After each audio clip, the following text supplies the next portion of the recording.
It's 4 p.m. on a Friday in a small municipal school office, the kind of hour where the hallway echoes are finally, starting to settle. The principal sits at her desk, and the blue light from her monitor is catching the exhaustion in her eyes. She has 2 emails flagged urgent. The first is from a mother, frantic and heartbroken, reporting a serious episode of misogyny that just happened in a 10th grade classroom. The second is a high-priority notification from the Education Secretariat, demanding she complete a detailed diversity and inclusion compliance form by the end of the day. She looks at the cursor blinking on the form, a digital grid of boxes meant to prove her school is a safe, inclusive space. Then she looks at the mother's email, a real-world cry for help that requires her presence, her empathy, and a nuanced conversation. So, to fill out the form that's meant to guarantee rights, she essentially has to ignore the actual violation of those rights happening right now in her own building. It's a bizarre, suffocating irony, and it's currently playing out all across Brazil. We've built this massive normative apparatus layer upon layer of laws, guidelines, and strategies designed to protect the invisibilized. We've meticulously listed every single identity: Black students, indigenous populations, LGBTQIA+ youth, rural communities. On paper, it's a civilizing triumph. It says no one is left behind. But as you watch the struggle of these administrators, you start to notice the side effect of this noble impulse. By trying to protect everything in writing, we've created a regulatory machinery so thick that it's actually paralyzing the people on the ground. We are witnessing this strange phenomenon where the protection of a student's identity has become an administrative category rather than a lived experience. And it raises a really uncomfortable question. In our desperate attempt to protect education through centralization, have we accidentally created a system that protects the paperwork but suffocates the school? Okay, so let's really try and unpack this. The mission for us today is to dive deep into this critical, almost suffocating irony. This gap between Brazil's extensive legal commitment to education and social inclusion and the actual delivery of quality learning on the ground. We're going to examine how this noble impulse to protect every identity in writing has unintentionally paralyzed the state's capacity to actually educate. Our sources for this synthesize decades of, incredible policy design with an often crippling failure in execution. And that paradox is precise what we need to illuminate for you today. Yeah, and that scenario you just laid out, the one with the principal, it's just a perfect snapshot, isn't it? It perfectly encapsulates this core systemic tension in Brazil. It feels like an impossible choice. It is. The conflict is fundamental. On one side, you have these incredibly ambitious social goals guaranteed by the 1988 federal constitution, which, it defines education as a fundamental social right and a duty of the state. But then, on the other side, you have the absolute modern requirement for efficient institutional output in a fiercely competitive global economy. Right. So Brazil is trying to fulfill one mandate, social equity through procedure, while pretty much failing the other, which is economic competence through results. What we're looking at is a system that succeeds in protecting the idea of a student, but fails at educating the human being. So if we start there, with that inherent tension, the central question we have to confront is, what happens when compliance, when, following the rule book and filling the folder becomes the main metric of success? We're not just talking about a simple lack of efficiency here. We're talking about a system that actively values the paper trail over the functioning, dynamic classroom. And this is especially true in a country with this deep-seated traditional approach to elite governance. So to make this real for you, let's move out of the principal's office and talk about an actual student. Let's call him Gabriel. Gabriel lives in a bustling peripheral neighborhood of São Paulo, and he has this instinctive, innate grasp of logic and spatial reasoning. He's that bright kid who sees patterns where everyone else just sees confusion. That's raw national potential right there. Exactly. In a highly meritocratic system, a country that's focused purely on leveraging its human capital for innovation, that talent would be identified aggressively and funneled into high-intensity academic or technical programs. But in Brazil's formalistic system, Gabriel's talent just withers. Our sources detail this core trade-off. His principal, the one we met at the beginning, she spends her mornings consumed by responding to these exhaustive bureaucratic inquiries about procedural equity and inclusion metrics. The paperwork. She's compelled to spend her time filling out a 40-page report documenting the school's inclusive atmosphere, a task designed to prove that the school could be fair, instead of dedicating her resources, her time, or even her mental energy to curriculum development, teacher training, or critically identifying and challenging gifted students like Gabriel. So the state capacity that should be going toward nurturing talent is instead being consumed by managing documentation. That's it. And that is the profound tragedy of formalism. Social mobility, national progress, economic strength, all of this requires a ladder of competence built on hard, measurable skills. But the system prioritizes a folder of compliance over that functional ladder. It's a classic example of bureaucracy substituting the activity for the actual output. The documentation, it becomes the reality. And this isn't something new, is it? This kind of administrative paralysis, it has deep historical roots. We can't really talk about this without tracing where it comes from. Exactly. You're hitting on something that's historically embedded in the Luso-Brazilian tradition of bacharelismo. Okay, what is that exactly? The word itself translates roughly to bachelorism. It refers to this entrenched cultural and institutional phenomenon that comes from Brazil's colonial and imperial past. It's characterized by the domination of the state by a specific educated elite, often trained in law or humanities. Okay. And their primary skill was the mastery of codified rules and formal language, not, building things or achieving results. Just knowing the rule book better than anyone else. Precisely. And this tradition created two things at the same time. First, a sense of inherent superiority among state officials who saw themselves as this necessary elevated class of legalistic managers. And second, a fundamental lack of commitment or accountability toward the results of the state's functions. So the goal wasn't to deliver a public good. No. The goal shifted from delivering tangible public goods like skilled welders or high math scores to the meticulous administration of procedures. You can see that today when a bureaucrat is more concerned with the signature font or the specific sequence of approvals on a document than the actual real-world impact of the policy it represents. Wow. The system is designed to reward process fidelity, not operational success. And this deeply ingrained historical context is why state capacity is so easily hijacked and consumed by these, frankly, meaningless administrative tasks. It's an ingrained focus on the legal form over the functional requirement, ensuring that the elite remains in control of the paperwork factory. It's fascinating and also kind of depressing to view this through a global lens. Yeah. When you compare Brazil's approach to, say, the East Asian context, South Korea, Singapore, the philosophical difference is it's stark. It's almost jarring. It truly is. Those East Asian nations operate on an aggressively meritocratic model where national survival and prosperity are explicitly linked to intellectual output. Their governmental and cultural emphasis is intensely focused on academic achievement, hard metrics, STEM programs. Education there isn't primarily seen as an instrument for procedural equity, though they do have equity mechanisms, but as the singular, most critical route to national innovation and socioeconomic advancement. So if we put Gabriel in that context. Imagine Gabriel in Seoul instead of São Paulo. He wouldn't be filling out compliance forms. He would be aggressively tracked in a high-intensity talent pipeline. The system there is designed not just to ensure he has a chance, but to ensure he is utilized because his math skills are seen as a national asset, critical for economic competition. Right. Brazil, by contrast, risks becoming a state that is excellent at writing laws that guarantee rights, which is a procedural triumph, but systemically poor at creating the educational conditions necessary to execute those laws and deliver world-class competence. Now, we absolutely have to return to the noble intent here, because that's what makes this whole paradox so painful. In a society that is fractured by structural racism, by patrimonialism, that system of political favors and deep inequalities, centralization, and these detailed prescriptive laws were often the only viable way to guarantee marginalized groups any tangible presence on the public agenda. That's a vital piece of context. It's so important.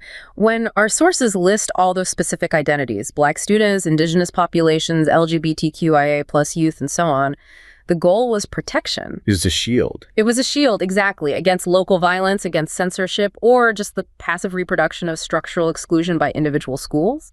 If the central government didn't mandate inclusivity in minute detail, local political forces or entrenched biases could simply erase these groups from the agenda entirely. But the sources show that this high-minded intent has a brutal operational cost. This highly prescriptive normative apparatus designed for maximum coverage, it just becomes a straitjacket. It severely shrinks the room for action for frontline actors, like our principal. They are surrounded by standardized indicators and forms designed by these distant centralized secretariats, often completely removed from their local lived reality. The best analogy I've heard is trying to run a marathon while wearing a full suit of administrative armor.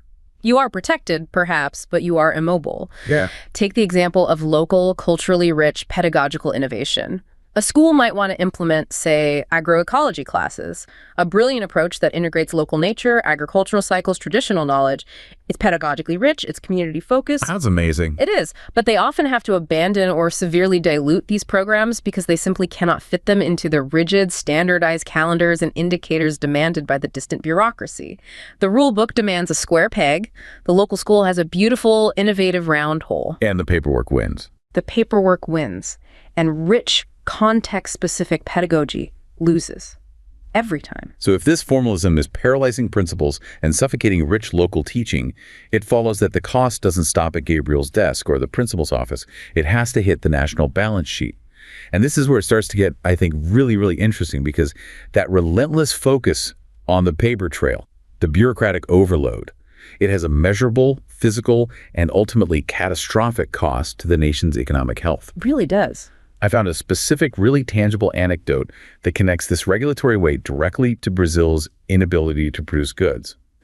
Let's move to a vocational school in the industrial heartland of Minas Gerais. This is a region that desperately needs technical talent. The school workshop is filled with aging lathes and dormant, expensive robotics kits, physical assets that should be producing skilled workers. But the principal's desk is overflowing not with work orders, but with new, mandatory administrative directives. Directives about what? Directives ensuring that hyper-specific centralized social standards are being met throughout the school's operations. And look, the intention here, again, it's probably good, right? They want to make sure the training programs are inclusive and procedurally fair. But the sheer administrative weight has just paralyzed the school's functional output. And the cost of this paralysis is stark. Last year, that vocational school failed to produce a single certified welder. Not one. Not a single one. The exact type of skilled labor desperately needed by the local steel plants. Why? I mean, why couldn't they certify anyone? Because the final necessary certification exams were delayed by a dispute over administrative filing formats. You're kidding me. I'm not. Yeah. Think about that for a moment. The physical act of certifying competence, a process that involves tests, practical demonstrations, it was stalled because central regulators were arguing over the digital format, the naming conventions, or the sequencing of a set of compliance forms. Unbelievable. And the local industry, facing this critical shortage, is now actively seeking technical workers from abroad. The domestic bureaucratic factory is far more efficient at producing reports about how to be inclusive than producing the actual skilled technicians needed to participate in the global economy. And this isn't just a localized tragedy. The sources make it absolutely clear that this administrative paralysis directly contributes to Brazil's severe structural deficits in national competitiveness. This isn't a soft prediction. This is hard data confirming a crisis. We have concrete evidence from the National Confederation of Industry, the CNI, in their 2023-2024 Industrial Competitiveness Index, which compared large, similarly export-oriented economies. Brazil ranked last. Last out of how many? Last among 18 nations. That means trailing not just major industrial powers, but also regional peers like Mexico and Argentina. This failure is a major drag on economic recovery and growth. And when you look at the wider economic indicators, the picture gets even worse. Despite having robust resources, the industrial sector is facing a massive 15.6% production deficit compared to pre-pandemic levels. And while government programs like Nova Industria Brazil are ambitious, they hit these structural hurdles everywhere. It's not just the prohibitively high financing costs. We're talking 25 to 30%, or the rigid labor laws. It's critically about the skills deficit caused by the educational system's failure to produce results. The educational gap is explicitly named as a key driver of this competitiveness crisis in every major report on industrial output. It creates this brutal, vicious cycle. Poor educational outcomes cripple the specialized workforce, which in turn limits the nation's economic capacity to invest back into quality education, leading to stagnation. And when we look at the core competencies, the numbers are truly sobering. We've already mentioned technical training. Brazil ranks last among the 18 nations assessed in that competitiveness report. But the systemic failure is even deeper, hitting core learning. We have to talk about the global benchmark, PISA scores. Right. The PISA exam measures 15-year-olds' ability to apply knowledge in core subjects. Brazilian students scored 379 in math on the 2024 PISA exam. And the average, the OECD average, representing developed and developing nations, is 472. That is a devastating 93-point gap. I mean, just Let's sit with that for a second. 93 points, that's a huge number. But it's the implication of that score that really hits home. It's the context. Exactly. For context, if you look at the gap between the average student in a high-performance system like Shanghai, one of those East Asian centers we discussed, and the average Brazilian student in math skills, that difference is approximately equivalent to 5 school years of accumulated math knowledge. It's 5 school years. That's what the research suggests. 5 entire school years. It's staggering. Think of what that means for national capacity. If that gap were reversed, the student would be graduating college with a high school math skill set. It represents a profound systemic failure to build foundational competence. What the sources are arguing is that a student's legal right to a safe, inclusive environment is completely undermined if they graduate into a stagnant economy, unable to compete for high-value jobs simply because the country prioritized a paper trail of procedural peace of mind over teaching them how to calculate and apply complex logic. So the economic cost of prioritizing the administrative form over the educational function is no longer theoretical. Not at all. It's Brazil's current trajectory.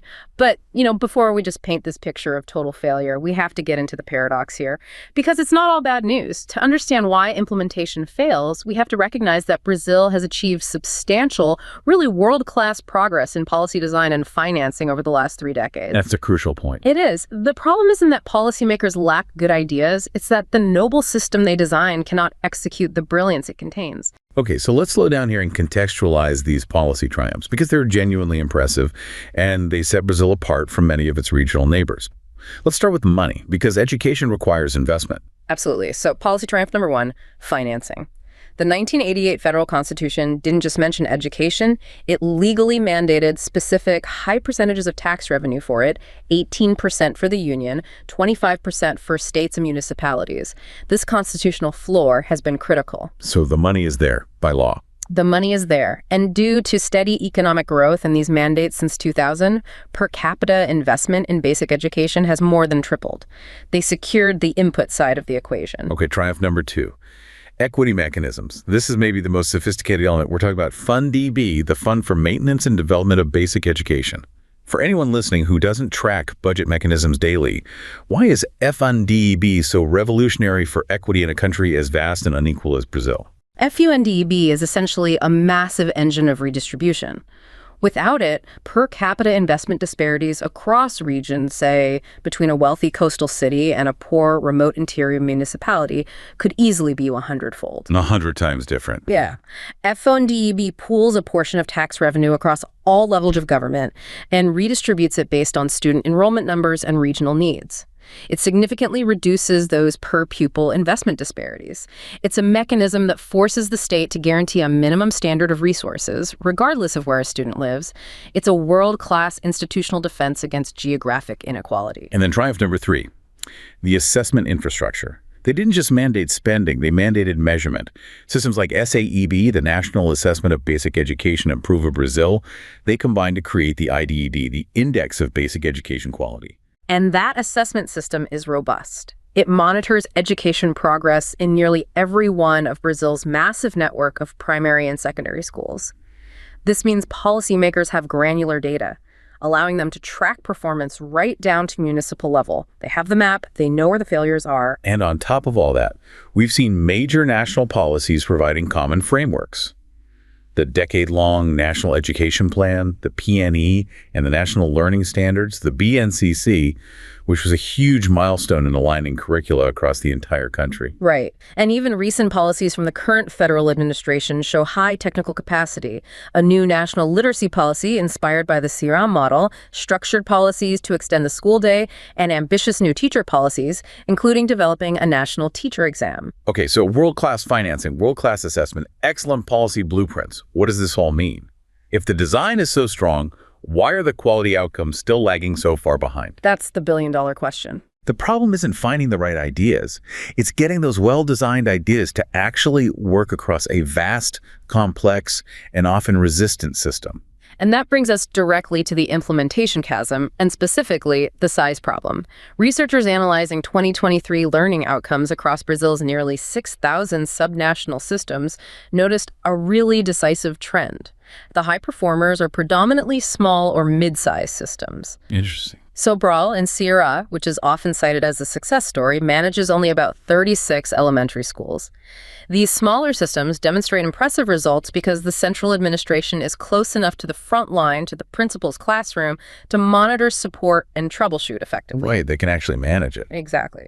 Conversely, large-scale systems, those with 101 to 200 or more schools, like the massive urban state secretariats, they consistently struggle to deliver adequate learning. The scale just overwhelms the execution capacity. In a system of 5,000 schools like São Paulo's, simply communicating a new literacy method, let alone ensuring fidelity to that method, is an almost impossible feat of logistics and human management. So the bureaucracy, which is already weak, it just breaks under the weight of that scale. It does. And so the consensus among researchers is clear. Implementation is Brazil's next major leap. We overcame the barriers of financing and policy design in the 90s and early 2000s. Now the challenge is execution effectiveness. Which requires moving away from the assumption that just announcing a brilliant reform guarantees it's going to work. Yes.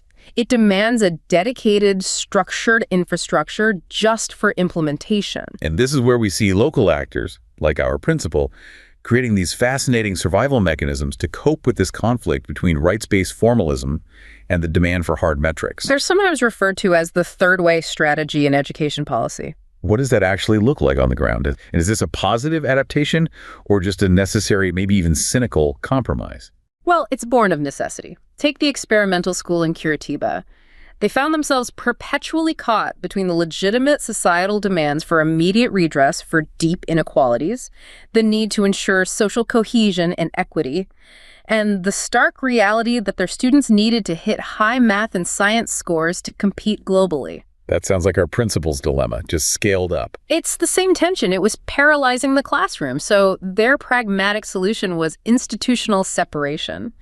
They implemented independent, horizontal grievance bodies to handle student rights and social cohesion work outside the direct chain of classroom command. Oh, wait. So they essentially tried to outsource the social justice mandate so the teachers could just teach. I mean, are we basically saying that dealing with structural issues like misogyny or racism is a distraction that needs to be outsourced so we can focus on PISA scores? That sounds politically dangerous. Well, the sources argue it was a pragmatic choice for institutional efficiency and survival. It allowed the teachers to stop acting as amateur lawyers, constantly navigating complex compliance rules and emotional conflicts, and instead focus purely on pedagogy and instructional efficiency. They quarantined the problem. They effectively quarantined the social cohesion work to these dedicated horizontal mechanisms, allowing the core instructional mission teaching math, for example, to survive and thrive. And philosophically, where does this come from? It aligns with the broader political philosophy of the third way that emerged globally in the early 2000s, which aimed for a humanization of the neoliberal state by trying to bring social capital to individuals so they could thrive in the global era. But you see the risk. Oh, absolutely. And you're right to identify it. Critics correctly note that this approach reinforces a growing focus on meritocracy in education, which risks disregarding the profound structural factors, the social and economic realities that permeate public education at the national level. It allows the instructional core to succeed, but at the potential cost of fragmenting the crucial social mandate guaranteed by the Constitution. It's a desperate, calculated risk taken to achieve functional competence. Okay, so if we accept the premise that the policy design is mature and the core problem is execution under these conditions of scale and formalism, then the key to scaling success has to be fundamentally changing the quality of interaction across the layered system, central, regional, and local. This requires a deliberately built implementation infrastructure of routines, of people, and specific tools, not just writing more laws. We need to empower the people who connect that grand design to our principles' daily reality. Exactly. And that infrastructure has to begin with empowering the crucial but often overlooked middle tier. In Brazil, these are often the regional bodies, known as coordenações regionais or órgãos regionais. And historically, what have they done? Historically, these bodies have often functioned as mere post offices, vertical conduits for relaying decisions from the capital to the municipalities. But they have to become the backbone of transformation. Right. The Ceará example is the gold standard here. In their widely praised literacy reform, the regional offices were absolutely central. They were tasked with contextualizing the central policy to local needs, maintaining frequent communication with school leaders, and providing the constant hands-on support that the vast, distant central office simply couldn't deliver. So they become the face of the reform. Yes. The former Secretary of Education for CR emphasized this transformation. He said, "In the eyes of local communities and principals, the face of the Secretariat is the regional office." So when we talk about empowering that middle tier, does this directly help our principal in the opening story? Does the regional manager give her the authority to push the paperwork aside, deal with the misogyny issue immediately, and trust her to report the outcome later? Yes, that is exactly the goal. It's a shift in trust and identity. The success hinges on the rigorous, merit-based selection of these middle-tier managers and then protecting them from local political interference. They must be recognized by everyone, their superiors and their subordinates, not just for their administrative position, but specifically for their pedagogical role. Analyzing results with school teams, identifying solutions for individual learning challenges like Gabriel's untapped potential, and guiding teachers based on diagnosis. So they become pedagogical leaders, not just administrators. Right. Exactly. The state of Goiás, another high performer, institutionalized this approach by specifically designating regional bodies for pedagogical management. The middle tier isn't just a relay station for documents anymore. It becomes the operational engine room of reform, ensuring policy reaches the classroom with the necessary strength and context-specific intelligence. That makes perfect sense. Yeah. You empower the regional leader to act as a problem solver rather than just a process auditor. Which brings us to recommendation number 2, fundamentally shifting the culture from pure procedural compliance to active problem solving. This compliance culture is so deeply entrenched. It is, and its roots are structural and historical. As we discussed initially, the challenge in Brazil was just ensuring basic access, getting textbooks and desks into classrooms. That foundational necessity led to systems designed for highly codifiable, straightforward tasks, which gradually solidified into a deeply ingrained legalistic culture focused on checking boxes. And there's a psychological element, too. Right. Yes, there's the psychological factor known as the allure of order. When you're managing systems as immense as São Paulo's 5,000 school network, top leadership instinctively seeks control through increasingly prescriptive regulations, believing they can govern immense complexity from above if they just have enough rules. But the hyper-regulation just creates more documents for the principal to file without actually giving her the tools to solve the real problems. Precisely. And this culture is heavily reinforced by external oversight. We need to be clear about the role of the public accountability bodies in Brazil, specifically the Ministério Público and the Tribunais de Contas, the audit courts. The watchdogs. The watchdogs. They are essential for fighting corruption, but their incentive structure is intensely focused on procedural compliance and the legality of spending. So they're asking, did you follow the rule book? Was the money spent legally? That is their primary metric, and this often comes at the expense of outcome and efficiency metrics, which further embeds the culture that paperwork prevents risk, regardless of educational results. If the principal faces punitive measures for a procedural error, but not for low math scores, which one will she prioritize every single time? To prioritize the procedure. Yeah. So what we need is monitoring that is adaptive, that generates data for adaptation and continuous learning, not just for top-down control. Yes. And this means actively seeking out and leveraging the positive deviants, the high-performing schools or regions that are finding creative solutions on the ground, even while battling the bureaucracy. Ceará is the key case study here once more. They didn't just mandate excellence, they incentivized the sharing of excellence. One of the most innovative aspects of their literacy reform involved financial awards for top-performing schools. Okay. But crucially, that award was granted only if the successful school partnered with a lower-performing school and actively supported its improvement efforts. So they're building a network of support. It's brilliant. It uses successful outliers to drive system-wide reform and promote lateral conversations. It ensures that solutions aren't just centralized top-down mandates, but rather proven peer-to-peer mechanisms of learning and capacity building. It changes the entire incentive structure from isolating compliance to cooperative problem solving. So the third essential element, recommendation number 3, has to address the capacity issue head-on. Strategic partnerships. If state capacity and implementation is consistently low, especially in managing the sheer complexity of the largest systems, addressing that bottleneck has to involve external support. The rationale for strategic partnerships with non-state actors, NGOs, universities, think tanks is threefold. First, direct capacity support. These actors can provide highly specialized human capital and operational support where bureaucratic capacity is limited. Bureaucratic hiring and training processes are slow. External partners can move quickly to fill those gaps. And second, there's the management of complexity. When we talk about a system with 5,000 schools, the state team is usually just consumed with day-to-day operational firefighting. External support can free up high-level teams to pursue strategic change and long-term reform, instead of being buried in monthly reports. And third, continuity. This is massive in a highly political system like Brazil's. External partners can help manage reform momentum across political leadership transitions. A state might elect a new governor with completely different priorities, potentially gutting an effective policy. A dedicated external partner can provide that institutional memory and continuity, helping to preserve effective routines across those political cycles. And there's actually data on this, right? Real numbers. Yes, we have tangible evidence that this strategy works thanks to a maturing ecosystem of support organizations. An alliance involving major NGOs is actively advancing the replication of the successful Sierra-inspired literacy model across many states that lack the internal capacity to do it on their own. So what did the data show? They compared government data on second-grade literacy outcomes between 2019 and 2024. They did, and the supported states showed an average literacy outcome improvement of 14.1 percentage points over that period. 14%. And the unsupported states? In stark contrast, the unsupported states only showed a 4.4 percentage point improvement. Wow. This correlation is extremely notable, especially because the supported states, on average, had a lower per capita GDP, which usually correlates with lower educational outcomes.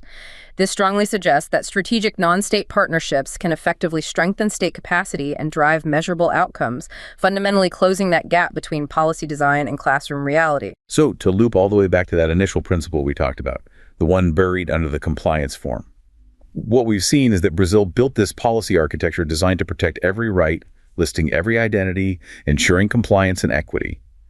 But the sheer weight of the resulting bureaucracy, combined with that traditional elite formalism dating back to Paralyzing, is actively undermining the creation of a competitive, skilled workforce needed for social mobility and national industrial strength. That 5-year gap in math skills is the physical price tag of prioritizing the compliance folder over pedagogical output. Brazil has crossed the major policy design barriers of the last few decades. The path forward is no longer about writing more laws or drafting better plans. That design capacity is firmly established. The problem is something else now. The imperative now is building the human and institutional infrastructure, the high-functioning middle tier, the adaptive learning culture focused on problem-solving, and the strategic alliances that can bypass low internal capacity, to ensure that policy doesn't just sit perfectly on paper, but actually reaches the classroom with the force and intelligence needed to transform lives, improve PISA scores, and finally drive tangible economic outcomes.